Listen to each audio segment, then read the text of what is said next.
Pemirsa, zona pemasaran dan pemanfaatan produk lokal Bali akan disiapkan di Bandara Internasional I Gusti Ngurah Rai. Kehadiran zona yang akan ditempati oleh IKM dan UMKM produk lokal Bali tersebut sesuai Peraturan Gubernur Bali Nomor 99 Tahun 2018 tentang pemasaran dan pemanfaatan produk pertanian, perikanan, dan industri lokal Bali.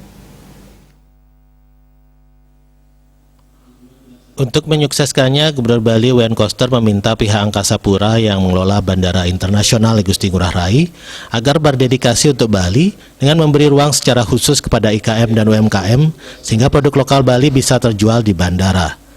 Selain itu, zona khusus ini harus memiliki nuansa khas Bali.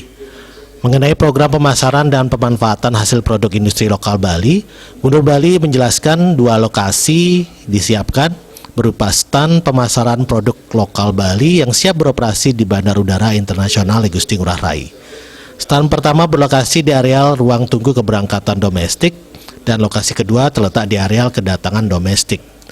Kedua stan ini akan mengakomodasi produk lokal Bali yang diproduksi oleh para pelaku IKM dan UMKM di Bali.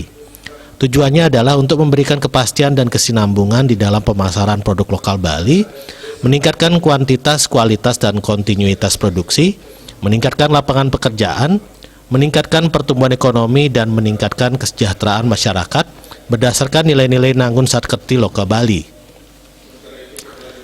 Langkah ini merupakan aksi nyata Gubernur Koster untuk memberikan keberpihakan kepada masyarakat Bali, khususnya para petani dan perajin di Bali agar segala hasil produksinya bisa terjual secara berkelanjutan. Program yang diciptakan oleh Gubernur Koster di Bandara Internasional I Gusti Ngurah Rai ini merupakan aspirasi yang diterimanya dari Dekranasda Provinsi Bali agar bisa secara ekonomi saling menghidupi. Winata Bali Pos melaporkan.